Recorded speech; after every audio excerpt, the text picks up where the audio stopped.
Tabletops will start after the following messages. Are you looking for something comfortable to wear and keep your brain warm while playing tabletop games? Daily Dose of Yarn makes handmade, customized beanies for all of your style and comfort needs. She can even help you with a custom beanie to represent your favorite character.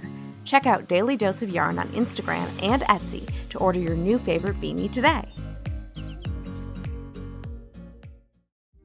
Hey, I'm Brando. And I'm Owen. And we're the hosts of Banter and Such. Each week we get together with the most interesting people that we know and talk about the things that we're generally interested in. Like movies. TV shows. Movies. Nostalgic childhood franchises. Movies. Urban legends. And sometimes movies. So check out Banter and Such anywhere you get podcasts. Banter, ampersand, such. Or banter and then the word and then such. Or just banter and it fills in the rest automatically for you and you just click on it. Either way, it's called Banter and Such. Want to get into some BS with us?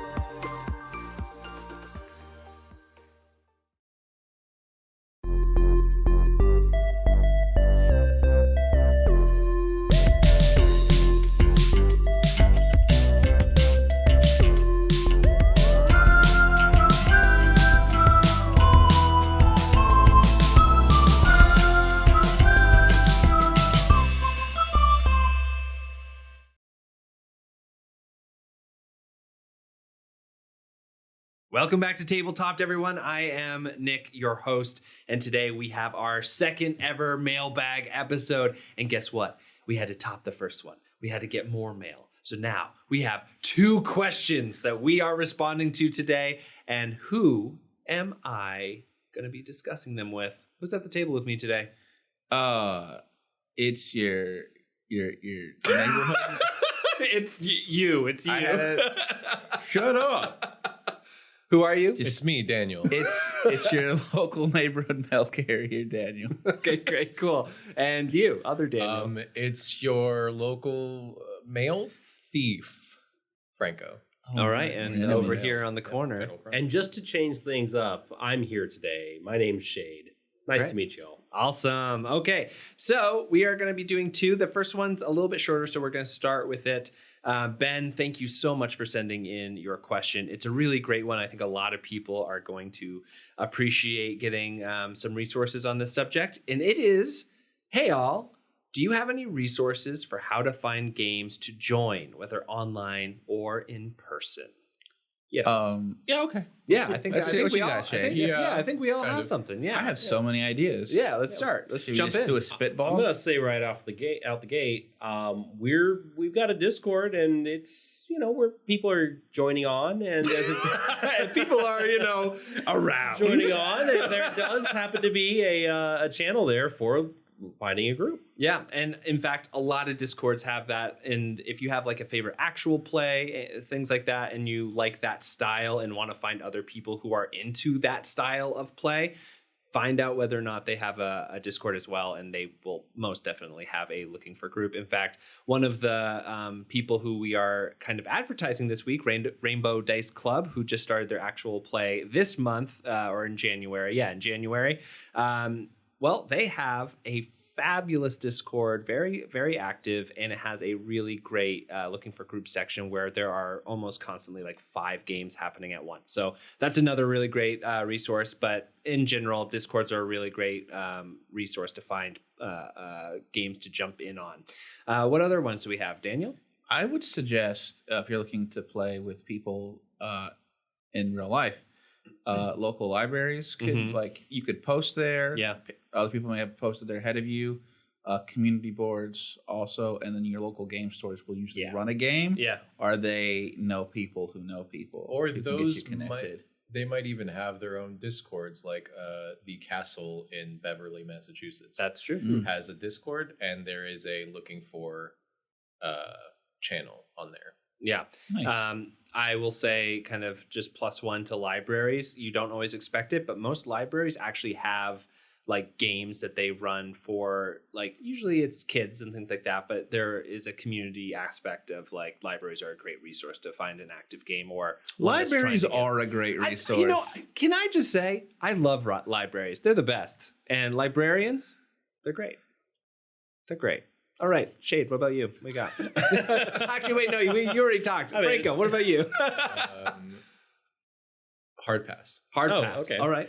Shane? I will say, your virtual tabletops that are out there, like Roll20, they usually have something. Yeah, There's- Roll20 actually has yeah. like a place where you can search games. and Correct. stuff Search like games that. and host games. Correct. And Yeah. search for players. And I really can't speak to others, which is why I said usually, because I'm sure that like Foundry and things like that probably do. I just know that Roll20 does have. Yeah. And then Reddit, I also, guess. if you brave the waters of Reddit, you could, Gross. you could go to r/LFG, the subreddit for looking for groups, and that's pretty supportive community for what I've seen. Yeah, you can also go to like specific games if you're trying to branch Yeah. out from D&D, because like Monster of the Week has a subreddit and all that kind of stuff. So you can true. like just post right in there. Well, LFG is Oh, is it system agnostic? Oh, yeah, great. which is why I mentioned that one. Cool. Yeah, so all of those are really great ways. One thing, Daniel, that you said about local game stores, they have like you can also look up Adventurer League. Yeah. Those happen all over the place. It's a very If you're specific kind of Sticking around play. with D&D 5e, Yeah. Adventures and League, Dragons. Yeah. Daniel, you were about to Daniel. say something? I was supposed to say that looking for LFG is also a really funny webcomic. Oh yeah, If way you back in the day. Yeah. I don't know how that Richard is the Warlock. anymore. I don't, yeah. Yeah. I fell off of it a while ago. And it was a thing of the early 2000s. So I will say, for anyone deciding to go look at that, it was a different time and we were young. So a recommendation may not be standing for me. We've not read it in at least 15 years, so Yeah. please don't judge us harshly. people mature over time is all I mean. Never Yeah. heard of it. So all of those are really great resources. I'd give all of them a shot. If possible, I would also recommend just being like, hey, friends, Yeah. I want to do this. And I want to do this with you guys. Can That's we how just our group got Yeah, started. and it's what just- if you're not wanting to be a DM though? Is the thing, because that's always the thing. Is like when you're like, oh, I really want to play. Come Then- on. well, but- there's, okay, there's but gonna there be are- someone in your friend group who will also be kind of like you. You'll know that one who's like, that's the sucker. They might That's not. the But one that's there, gonna but there's a They lot of might ways be around the that sucker. too. You could do a DM-less system Yeah. where Yeah. you are all Totally. just playing with this DM-less system. Yeah. You could do something like 10 Candles. The developer has another game. I'm gonna mess up the name. It's called like Her Hungry Grasp or something. It's it's like all the players are playing different aspects of winter, and they are all working together to kill somebody who is lost in a blizzard. Rude. Yeah, it's like a very interesting game, and you could play that all together as well. Yeah, you could even do some like, I don't know. to serve her wintry hunger. That's what it is. I had to have that out there. Yeah. Serve her wintry hunger. Also, we got to get that guy on the podcast. He's so cool. I love his systems. Stephen Dewey. Yeah, very, very, very cool.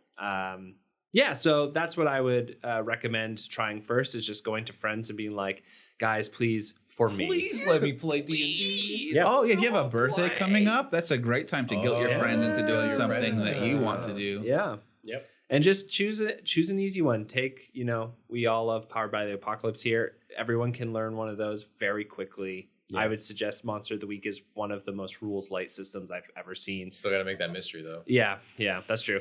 OSR. Well, actually, the Monster of the Week book comes with a mystery. Yeah. Yeah, so you could just Couple, do that. actually. I think. Yeah. Yeah. A couple I of do them. have the book. Yeah. It's really long. Yeah, it's good. I mean, there's like, it's long, but there's only like 5 pages you need to read to Yeah. actually get going. Sorry. And everything else is fluff. No, but like you should definitely get it and And by read fluff, it I and mean stuff. very cool like stuff you could Come do. on, but- guys. No, I'm just saying it's really long.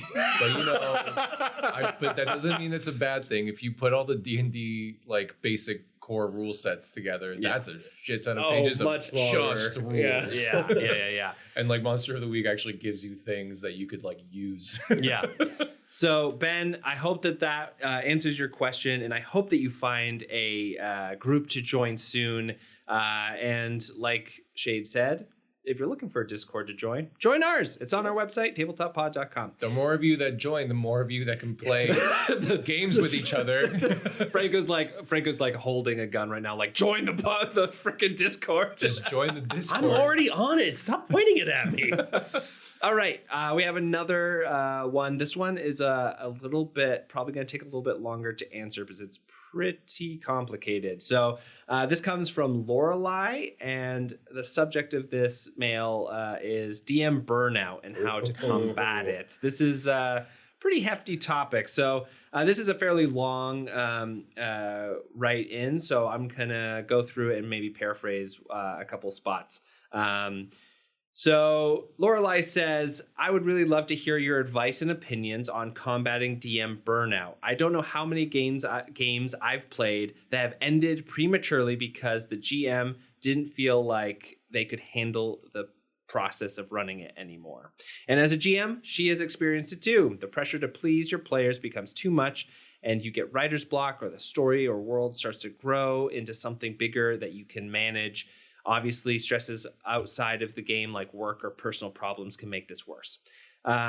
So she then says 3 things, essentially, of different things that she's tried. Should we suggest these things and then? Yeah, maybe because they're all like. I think we should. Yeah, I mean, Lorelei, you've done a lot of work here already, and we're going to talk about that too. But one, she says, maybe I should just run one-shot / mini campaigns. No time to stress to build up if you do it in one night.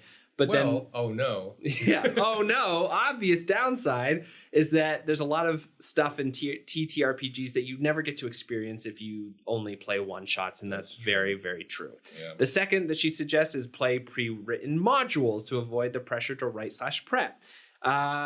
But I mean, even though that is a genius idea to get started, the downside is that sometimes you want to play stories that aren't in a module, or maybe a company becomes a bad actor within a community, and you want to move away from those types of modules, and you're back to writing. And she mentions also that some of her favorite systems don't have any published modules. Exactly, and you just can't get to those. And then 3, play games with lower GM prep and more player collaboration in the world / story building. Obvious downsides. Sometimes the system you want to play isn't a system like this. Also, even if the prep expectation is lower, it can still be a lot of pressure. Lorelei, I just gotta say, you've done a lot of thinking on this, and thank you for the mail. Really appreciate it. Though I do remember that review you left where you made me say that I was a big doo-doo head or whatever, and still on my mind. But does anyone have any answers for Lorelei? Yeah, I'll just tell you to do what I do, which is I always tell all my players end of the year, about December, I will go on like a 2-month hiatus. December and January, it's like, I'm not running games. I want to not do it for a little while. Yeah. So maybe just decide how much time you have that you can run a game and go for 3 or 4 months and then take a couple of weeks off. Yeah. And come back. This is also plan vacations for yourself. You need them. Built in the kind of season arc that you were also talking about. We talked about this in a recent episode too, of having, seasons of the campaign that you then end. You take a couple months to rest, recuperate, and expand. I will say, downside to this process is that if you don't have a really closely knit group, sometimes the game can fall apart in those breaks. Yeah, that's true. But I think that if you have like a group of friends that you love playing with, that will stay together. Shade, you were saying? Yeah. So we are not going to give. I don't think we're going to give an answer ultimately that's going to work necessarily for you, Lorelei. There's not one answer to this. Wow, I'm sorry. we're gonna try our brand. No. But here's the thing: DM burnout's going to be different for everyone. I have gone through DM burnout, and I mean, you have a game that's been on. It's been on hiatus for now a year. Yeah. A year, and it is coming back. That's canceled at that point. No. It's I thought you were talking about different one. Different one. And there's a variety of reasons for that, but essentially life built up, and I got stressed, and I needed to start looking for cuts, and so that one was it. And it is probably the last thing that I will add back onto my pile. But I do intend to add it back on this year, and that's fine.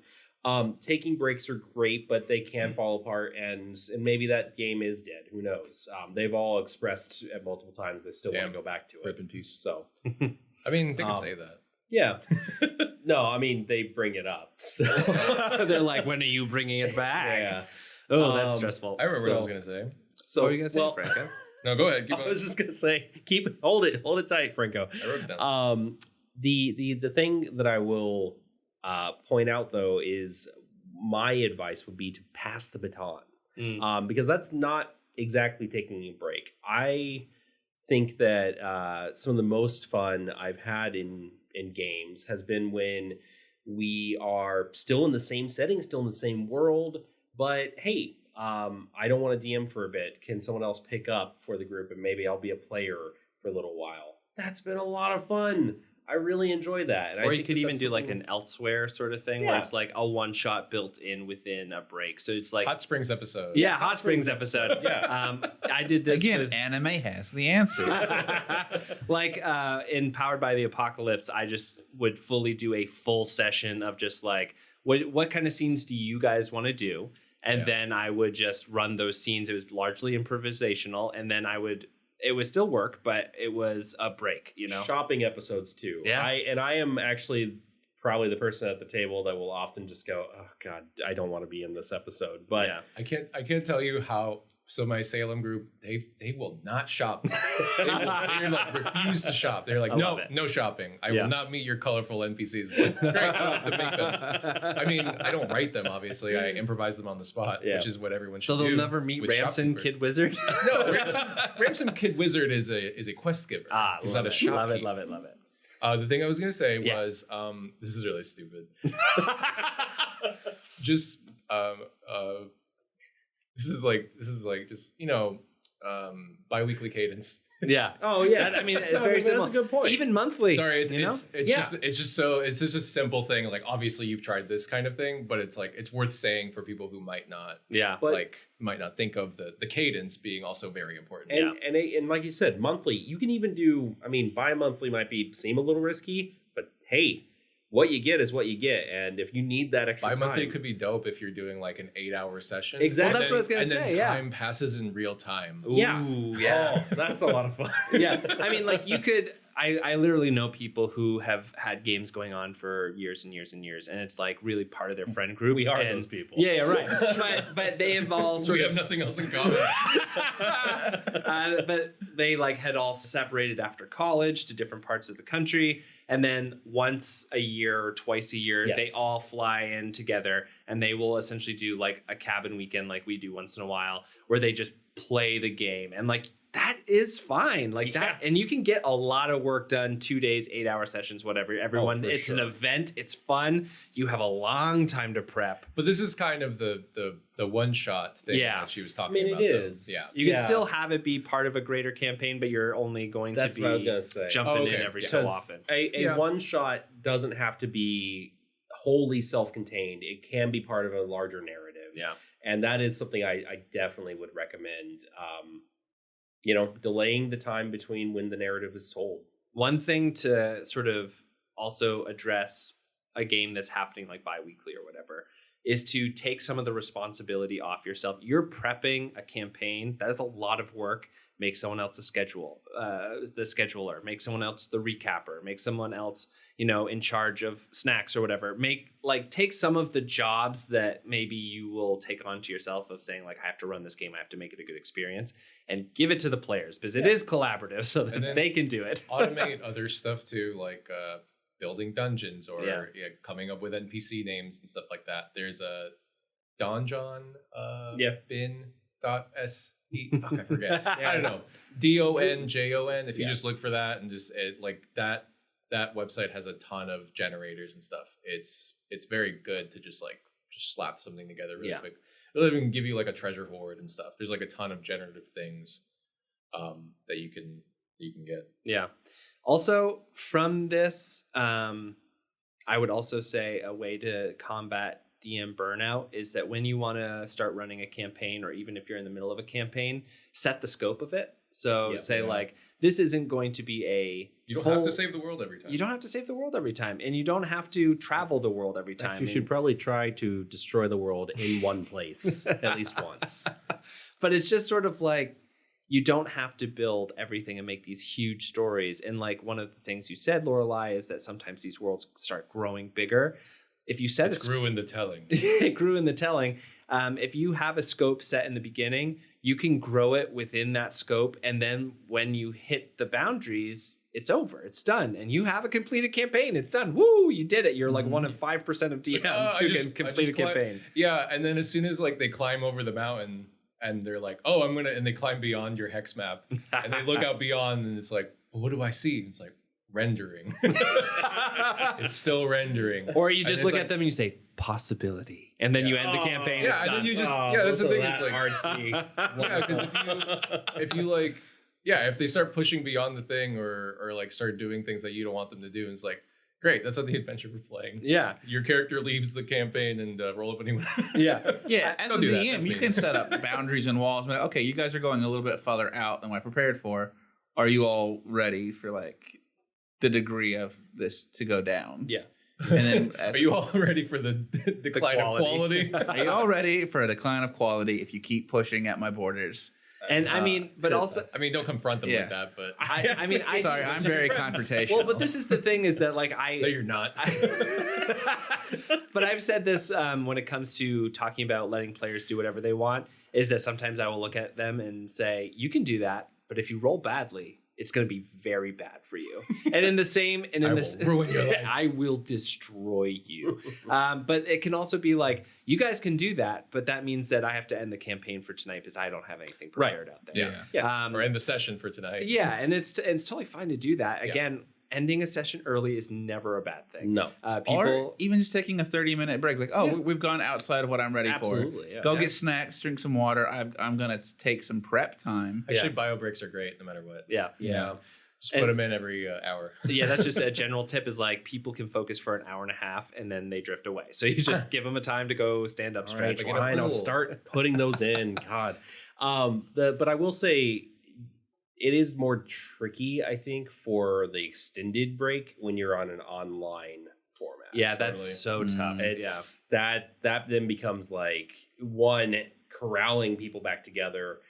Like I love to let you all just vamp and talk, and it's so fun. But Let them vamp. sometimes I just am like, how am I gonna get them back to what we were going You're to like, talk about? hey, everyone, shut the fuck up. Yeah, I mean, Don't do that. yeah, don't do that unless That's you're why I've really been working with close. catchphrases for the last few times. Like, Mm. okay, I'm going to say this, and eventually they're going to learn that that's the signal that we're coming back into. Wow, it. so you're trying to make us mind readers? You're No, I'm Pavloving giving us. you. Yeah, I'm Pavloving you, not making you mind readers. I But- set this up. I told you. No, I don't remember. But another thing I would say I is don't know what you're that talking about at all. We had this conversation. I don't remember. Okay. Lorelai, It's this off is mic. a It happened. I prime don't exist. example of herding cats back together. Oh, it is. One thing I will say also that from this, it sounds like you are taking a lot of responsibility for the Yeah. success of a session upon yourself, which is, I have done it as well when I was running Lakewood and I realized it was like one of my favorite campaigns. I was like, oh shit, all of them have to be winners now. There can't be one that's like sucks. That's not true. A session can suck and then the rest of them can still be remembered as awesome. Yeah, you, and the whole don't have campaign to- will be great. You don't have to please everybody every time. And everyone's responsible for their own happiness. Mhm. So Yeah. Yeah, focus on Yeah. your big moments and let the filler kind of just work itself out. Yeah. And when I say also that it's not always your complete responsibility, like your players should be, providing you with enough stuff that you're able to kind of keep going. Like if you are coming to the conclusion that all of your campaigns are burning out because you're like, man, this isn't fun anymore, then that to me also kind of indicates or gestures at maybe the players kind of not respecting what you are kind of running. Again, that kind of works well when you have a scope in mind, because then you're able to be like, this is really what the story I want to tell with you guys, and I want to explore this part of this world and this kind of theme. And it's going to be really fun, and I really like it. And if your players keep being like, I want to go beyond the mountains, and then you're like rendering, and then they're like, but I keep walking into the rendering, you're like, okay, then you die. It's just like, it's not really your responsibility if they keep doing something else. On the other hand, if the story keeps expanding because everyone loves it so much, I would say that is awesome. It means you're running an amazing campaign. Yep. That's like something to pat yourself on the back for. It is not your responsibility to continue that campaign. No. If you have told the story you want to tell and they are like more, and you're like, no, actually that's it, and like we had a great time, they will remember that as, oh man, I just wanted more of that. That just that was such a good campaign. That's not a bad thing. Leave them wanting a little bit, and then your next thing will be just as good. That's a good catchphrase that we should consider. Always leave them wanting more. Yeah. I'm comfortable coining man, this. that's That's a good idea. That's a good idea. that we just had on this for the first podcast. time ever. Yeah. I want to talk about an aspect of burnout, Mhm. and that is the writer's block. Yeah. Lorelai, you brought this up. If you're finding that you have writer's block or just don't really have the inspiration to dive back into this campaign, when you're taking the time for yourself, because you absolutely just need to take a little time, and that's great, and everyone should, dive into the things that really made you love the genre to begin with. So, for example, I'm a big fan of the Castlevania anime, and sometimes if I just need a little creative pick me up or a reminder of what I think a D&D experience can be like, I might just watch an episode of that or something like that, because I think that kind of captured D&D in a storytelling format in such a great way in my mind.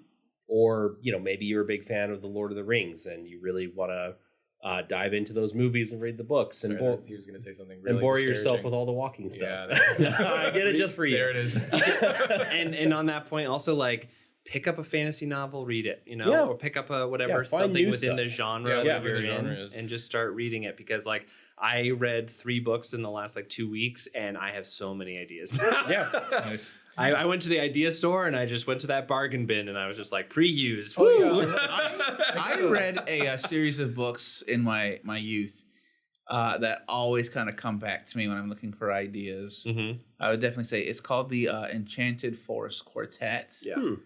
If you're looking for something to read and ideas to mine, Mhm. that has a lot of great pool. Yeah. I would also say that I can't say for sure, Lorelai, but from the way that you have written this, I made an extrapolation that, and this is a question that feel free to write in and answer, but it sounds like you guys sort of maybe entered into TTRPGs through the vector of actual plays. Yeah, just from the way you've written this. And I will say that playing a TTRPG in a normal non-professional setting is going to be a different experience than an actual play. It's going to feel different. It's not going to feel as polished or clean. It's not going to feel strictly plotted, because it shouldn't be, because it's an emergent narrative. Exactly. It's just coming out of what you guys do. And Yeah. if you're not ready for that, I was gonna say that like dead ends are totally okay. as Yeah. well. Oh, yeah.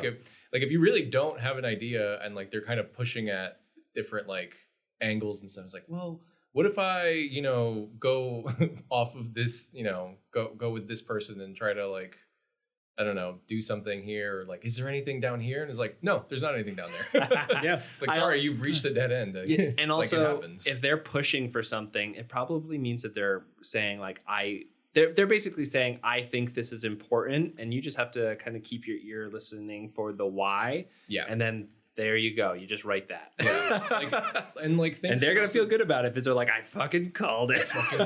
Yeah, and like it could be like like a lot of these can be red herrings too. Yeah. Like if you want to think about it like narratively, and you're having this emergent narrative come out, like the things that they're going to butt up against are things that don't exist and are dead ends, and so they just become red herrings. Like they're not actually important, but like you're saying, like Nick, you're looking for the reason why, Yeah. and then you're trying to work around that. It's like being a DM / writer, creating a story, a lot of it's like detective work. You're just sort of like, what little threads can I pick out of these things and tie them together into the rope that's going to draw us into the next story, kind of thing. So yeah, Franco, I think that's right. But just bopping back a little bit to the actual play thing, I also kind of re-entered D&D specifically over the pandemic. Like I had been playing for a while, but I sort of got a renewed like, oh, I'm playing twice a week sort of thing now because of the pandemic, but also because I listened to the Adventure Zone and some other actual plays. And I was like, oh my God, this is amazing. And for a little while, I was feeling like none of this is satisfying. Like I'm not having the games that they are. And then it took me a while to be like, they have a team of writers. They re-record. They have, you know, like in the case of the Adventure Zone, they score it. They do all these things. And they've been very open about saying, we didn't like how a scene went. We actually went back and then re-recorded how that scene went.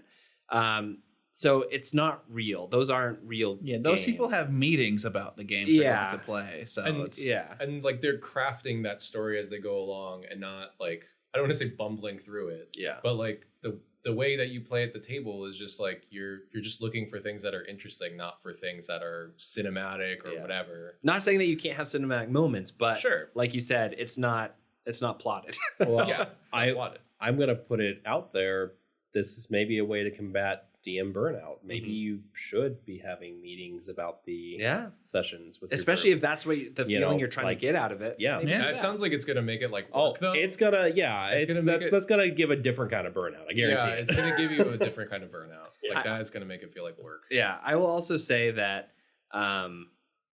I feel like I don't know. I really want to impress upon Lorelai the fact that the whole thing from start to finish should be a thing of fun. Like you should come from a place of fun and you want to, and like, yes, there are times where it's like stressful because you're trying to pay something off that is meaningful to you, but it should be a stress of like, I want to do this really well. Like I'm worried I'm not going to do it quite right.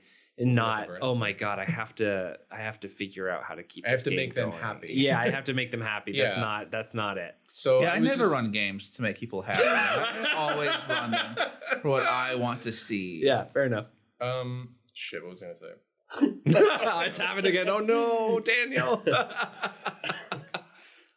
We were talking about actual play. Talking about actual play. Go back and more. We were talking about not trying to make them happy, not doing it to play happy. We were talking about your thing, which was not trying to make it cinematic. That it's an emergent story. Oh, forget it. That's all right. DM burnout from meeting with people like to script things. I think it's something like that. Okay. Yeah. I was gonna say as like a caveat. Yeah. I was gonna say as like a caveat, like when I said don't make it feel like work, I mean like being a DM is work. Yeah. And like this is work for sure, but like I mean like don't make it feel like it's your job. Yeah. And like having writers room sessions is gonna make it feel like a corporate shitty job that you're gonna hate. And then you Instead may of, like, also Instead of spread like that. hobby work. Yeah. And you're gonna spread that burnout too, because then it's a job for your players. Right. Yeah. And then another thing that you put in here in the third option that you give, because it sounds like what you're from the different things that you have sort of given us, the different options, it sounds like what you're really interested in is writing a full story, like a full storytelling experience as a beginning, middle, and end that is over the course of a certain amount of time and feels like it built throughout a thing. Because you say like one shot's the bad thing is that you don't get that full kind of like campaign experience writing pre-written modules. You're not able to put kind of your own story in there. And then playing games with lower GM prep, it doesn't, it doesn't quite do it as well because the system the go off book, and then the system you want to play isn't a system like this. I think that if you are going for a bigger campaign and you want it to be a low prep campaign, there are systems that are really full of mechanics to help you offload a lot of that responsibility onto share it with the players, like Powered by the Apocalypse and a bunch of others. And if you're looking to be able to do that, but also have a sense of, dungeon mechanical, crunchy granola sort of thing. There are things like the OSR, like Franco, did. No, the OSR is not crunchy. That's the whole thing. Well, but that's the thing is that with the Heretics, the game you're developing, Daniel and I played the story was emergent because Right, we were yeah. literally just like fucking around and like had this whole, but it became a story thing that we were doing. It was really was the great. greatest. Two old men who knew each other from like a long time ago, who are like possibly slightly senile, going into this dungeon to make a quick buck, and kind of like tomfoolery continues, and that could continue to grow into a full campaign, but it also had the resource management in a D&D or a Pathfinder or something like that. Right. It had like the dungeoneering experience that also comes from some of those kind of old school type games. Yeah, I would recommend those games in general, like just to people in general. But like if you don't like to prep and you feel like it's very overwhelming, there's a lot of like pretty good like adventures that people have written for the OSR and that are compatible with a lot of different types of rules. And those games can be very like it's very much about the emergent storytelling, because it's about putting the characters into a situation and then seeing how they solve their way out of it without, you know, really referring to their character sheets a whole lot. Like it's about like ingenuity, and then from that ingenuity comes a lot of like emergent storytelling, because you like make decisions based on like what's going on in there. And they don't have a bunch of different ways for you to figure things out like, that are written into the modules. It's just, you know, can you, you know, like this is the situation, like what do you want to do, and then the story will just come out of that. And then once that module's over, just go to the next one or make one based off of that. You know, the mini campaign thing that Lorelei mentioned too is like, well, you can string a lot of mini campaigns together too. Like you can take some of these like simpler modules or things like that and just be like, well, yeah, we're just telling a story about like a local group of adventurers, and then it kind of starts evolving over time and becomes like a regional thing and like a bigger thing, and then that gives you the time in between to plan for those things. I would also say that the human brain is not functioned to go on an ongoing basis. Like it is just not made for that. like it's like why diets don't work, because indefinite things forever are not things that our brain are really are not made to endure. We do much better with like firm goals that are with an ending and stuff like that. So like the 12-week year. Yeah, like the 12-week year, which is a book that you can buy. It's a businessy book, but it sort of applies here as well. Just check it out at the library. Yeah, don't buy it. It's fine. But like if you have something that you are as a DM have a goal for, like I really want this to happen, or I want this thing to happen at the table, then you can build something with that in mind as a firm goal. And then when you hit that goal, you can say, is that what I wanted and am I done? Or are we like, is there another goal after this that I'm really excited about to continue on to that? I would say that goal too shouldn't be like, I want this character moment to happen. Like it shouldn't be really specific. It should be like something like one of the things that I knew for my Argot campaign that was going to happen at the end was that Argot and this big empire were going, like there was going to be a siege, like the city was going to be besieged. Wherever the characters were going to be during that, like that was up to them. Yeah. But like I knew that was going to be the end of the campaign. Yeah. And like if you have like these big pivotal events being like the sort of cornerstones or like different like checkpoints in your campaign, then those can be like very nice stopping points. And then if they start like veering away from those things, just give them reasons to come back to that. Yeah. Give them reasons to care about it. And that is difficult. But it's not really like branching out into different, like if they start like branching out into different things, like it feels like really antithetical to a lot of like principles of different things to say like bring them back in and try to like corral them or whatever. And that's kind of what we've been saying. But it's like sometimes you kind of have to do that.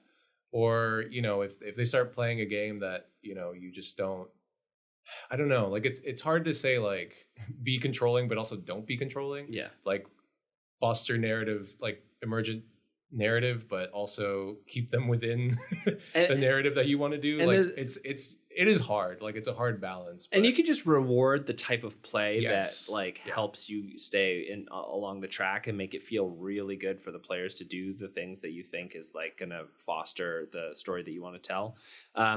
I have another thought, but I want to first go to Shade and Daniel because Franco and I have been talking to each other for a little while. What do you guys think about this specific topic of like burnout? Do you guys want like when you are feeling, because like Daniel, you were talking about having those hard breaks at the end of the year. Yeah. But you were also talking about like essentially halfway through the Canaries campaign, we kind of did like a hard right turn where it was like not a reset, like a soft reset almost, where we were like, that campaign was almost all prologue to this thing that's happening now. And what, like, how did you go about that? Like, what was the impetus? Was it because you were kind of burning out on the old one, or like, what was it? Well, Jesus Christ.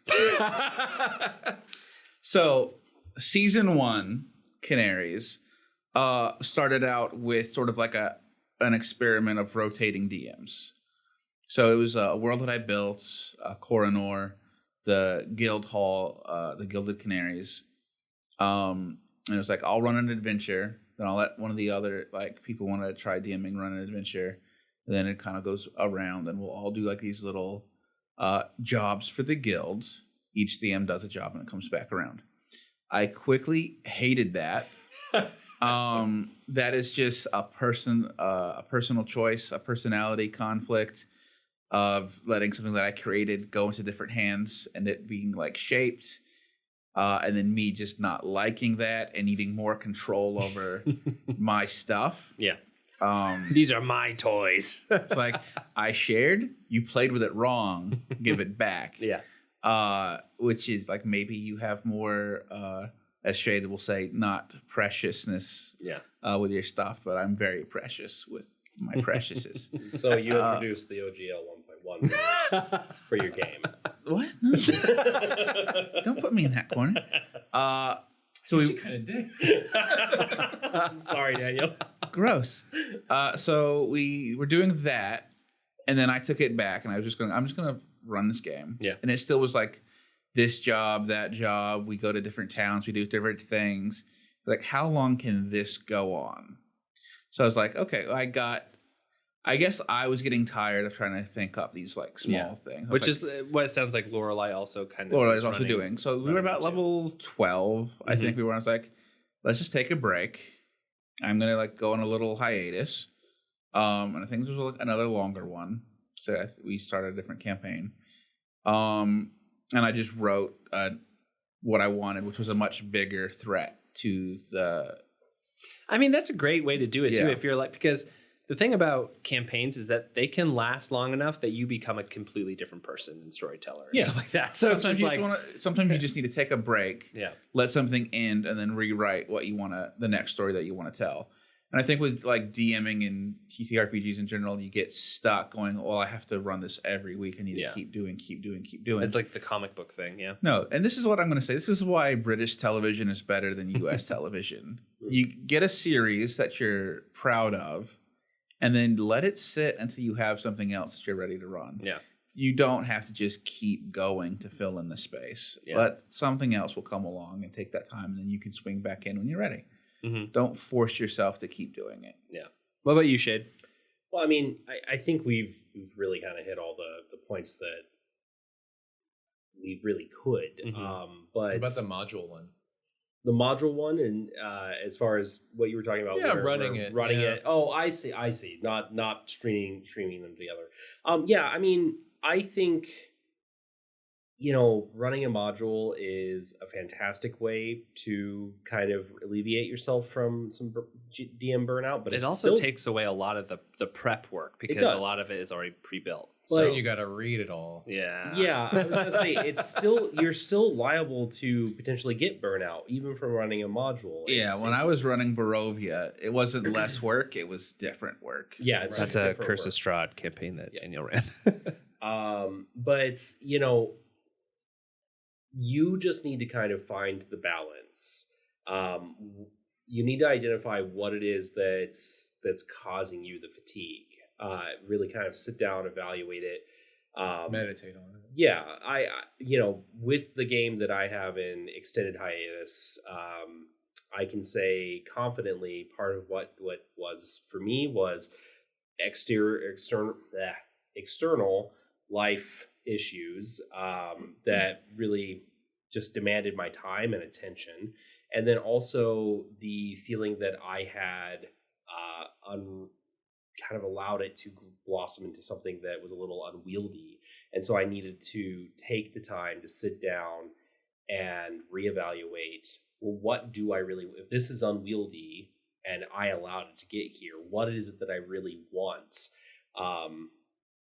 So identifying those points and kind of just creating an outline and checking that off through a series of sessions in the future, that's the way to go.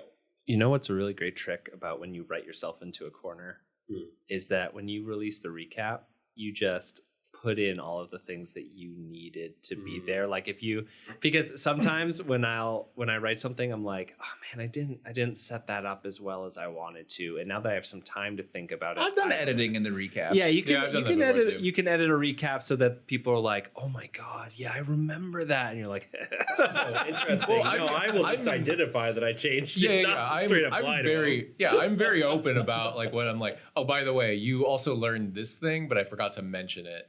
I like to sound like a genius, so sometimes people will be like, "Oh my god, did that thing happen?" I'm like, "Absolutely." Did you do that to me? No, of course not, Franco. I would never do that to you. God, the truth.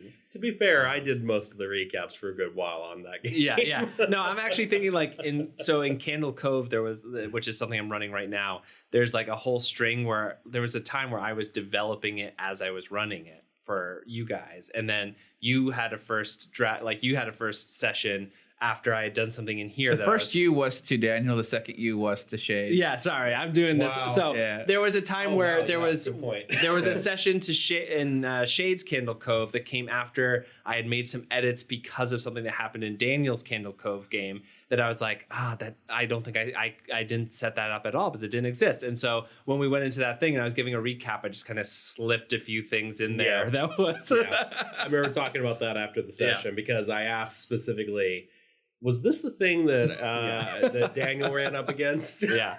Ooh, what was the thing? You can't tell him. Yeah, I can't. We'll talk later, Daniel. And we Okay. can't spoil it because that's going to be the first that's fine. tabletop product. After the third play, you only need 2 play tests to publish something. That's true. And so far, they're running very well. Yeah. Though I will say that both of you, though very different groups, have started kind of down the same path of utter chaos that I was like, have I built this module to just incur chaos? I don't know. I think it's the people you choose to play. Yeah, that's probably right. The other thing I will say with regards to DM Burnout is have a conversation with your players about it, because you may be racking your brain about why is it that I feel burned out on this, and it's perfectly okay to not have an answer, but kind of having a chat with them will identify what it is they're getting from this and what it is you all want from it, and that that can help you hone that further. By that point you've already reached it, so maybe you can try and do little check-ins here and there. Well, to that point, like in your letter, Lorelei, you sort of have in your missive, you sort of say a couple times, like, I just really want everyone to be fun, like to be having fun. I have such this responsibility to like provide for my players. They also have a responsibility to you to tell you, like, this is fucking incredible. I really love this, because, like, I'll tell you, there are times for compliments, like, for real, like, and just set an expectation of at like a session before something, saying like, I really need to know whether this is, because like I've been feeling a little bit down about the campaign, and then they could all just open up and be like, this is incrable, I love this. This has been amazing. Nick did that all the time when we were playing Lakewood, and I was like, yeah, Nick, this is like one of my favorite campaigns. Like, this is great. I've always liked the survey. Yeah, like the every survey's so good. often, like every couple of months, we're like, hey, here's some feedback that I'm looking for. What feedback can you offer? Yeah. Should we give her some questions that she can use so that we don't give her more work to do? Well, I don't know why she's feeling burnt out, so I don't know what she I guess needs that's to, true. to ask. To ask, what do you usually ask? You guys always, so let me see if I remember, Daniel, because I took several of these surveys. One is that you take something that is a core mechanical part of your campaign that you're like, did you like this? Like in the end of Canary's sort of season, you were like, that was exploration heavy. Did you like it? 1 to 5. 5 being, I love exploration, more of that, please. And 1 being like, Yeah, we spent a lot of time in the wilds. We asked a lot about the pillars. Yeah. The three pillars, which are social encounters, Yes. exploration encounters, Yes. and combat encounters. Yes. And so you can ask about those. This, I would also say, are kind of like this is a little bit more fact-findy though about if you're feeling writer's block. I would say it's like a survey is a great way to like get yourself kind of like parameters in which to be creative in. But like, and just to like throw this in there, if you are suffering from writer's block, one of the best things you can do is stop working on what you're working on. Do something and else. Just do it. Just write something else. Yeah. Yeah, writing something completely different. It's very fun. Yeah. you're just like well, and write it without any expectations. Yeah. Also, do an 1.5-hour session every 2 weeks. You don't have to do a 4 to 5 hour session. Like, you could have real quick games that. I really want to know what she's playing too. Yeah, me too. But like, Yeah. if you're doing like Powered by the Apocalypse or something, an 1.5 hour, you can get a lot done. And if you're playing Dungeons and Dragons, That's one combat encounter. Yeah, it's tougher. I would suggest just making like if like the whole episode's going to be a combat encounter because it's a big boss, or the combat encounters are crazy easy or something like that. Yeah. But not crazy easy, but like use minions. Minions are just monsters except But they do 1 slow HP. things down, because then you have so much more in initiative order. Like you said before, initiative is Initiative stupid. sucks. Also, if you just want to speed it up, don't give your monsters initiative. Yeah. Just give your monsters HP. Yeah. Or just slot them in places. I don't tell anybody this.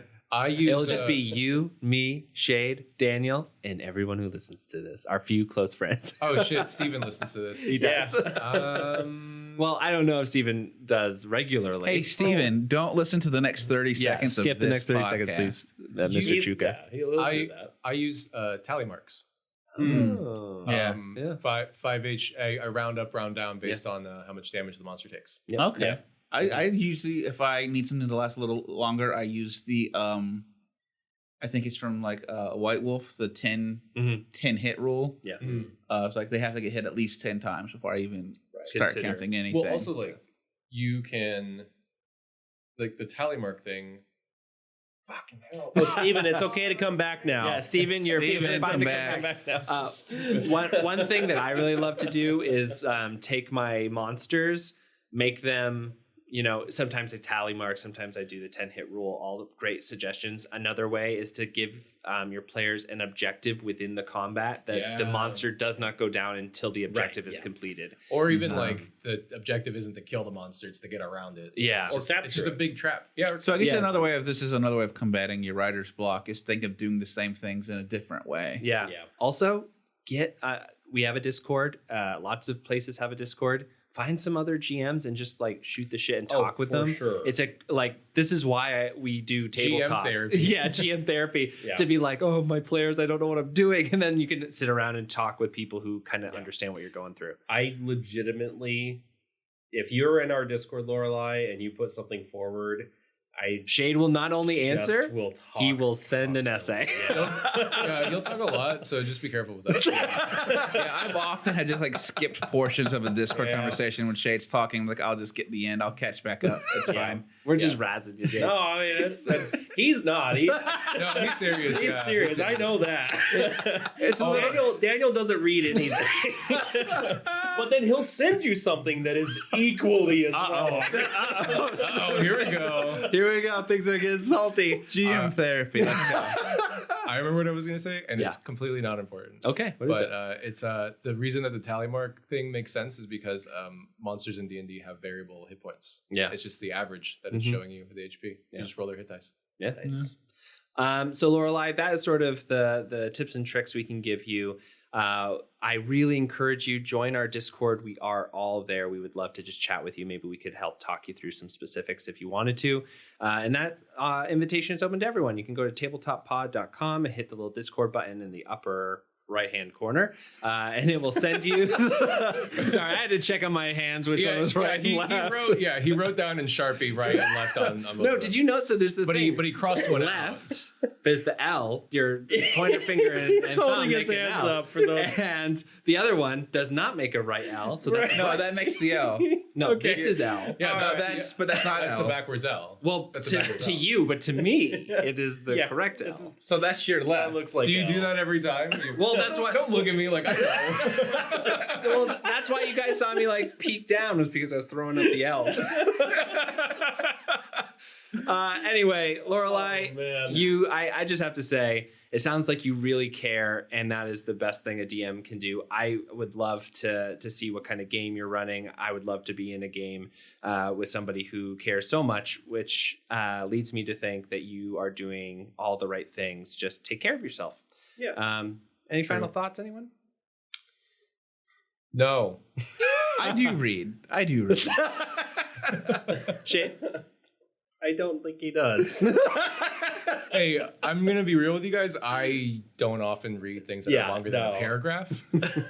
This is why I speak. I'm just Unless I ranting paid on for you. them. I know you Sentences. read, dude. In a chat. We don't read things no longer than a paragraph. Yeah, no, I get it. I was just. Well, Lorelai, I hope that this helps. There are lots of ideas kind of throwing that we kind of threw at you. You also had a lot of options that you sent us. Keep doing the work. I really recommend just having a session with your players where they just pump you up, because they probably Where you confront them. kick down that door and say, "Do you love me?" Which is, I literally the times I'm most excited to write is when somebody is like, "That was so cool, that was amazing," or they're like engaging with the content outside of the thing, which you can't always get, and it can lead you to feel like you're not providing a good enough experience. But if you get that so much, then it just builds Yeah, you up, and that's then what you're it's- gonna start getting burned out. Yeah. Yeah, burnout's really hard. It's tough. Take care of yourself. Yeah. All right. All right, everyone. Lorelai, thanks for the question. If you have a question, you can go to tabletoppod.com. Scroll down on that main page. There's a contact form. Leave your name and whatever question you have. We'll try to do these more often when we get them. So, Hopefully, we'll have 3 for our third episode. yeah, well, we have to wait for 3, right? Or maybe it'll be exponential. Maybe we'll have 4 Oh. on our third and then 8 no. Should have done it like a Fibonacci. Oh, even better. All right, everyone. See you next time. Bye.